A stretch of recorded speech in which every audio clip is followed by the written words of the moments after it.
Solve the absolute value equation. The absolute value of the quantity 3x minus 9 is equal to 6. For the absolute value of 3x minus 9 to be equal to 6, 3x minus 9 must be equal to 6, or 3x minus 9 must be equal to negative 6. We'll solve each of these equations separately.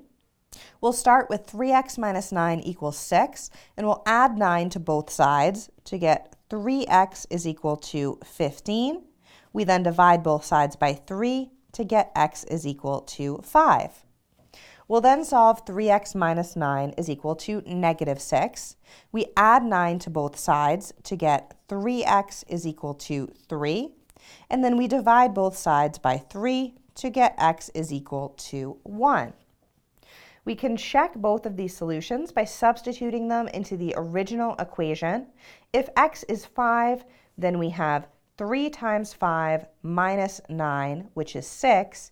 The absolute value of 6 is indeed 6. If x is 1, then we have 3 times 1 minus 9, which is negative 6. The absolute value of negative 6 is equal to 6. So both solutions check, and the solution set is the set containing 1 and 5.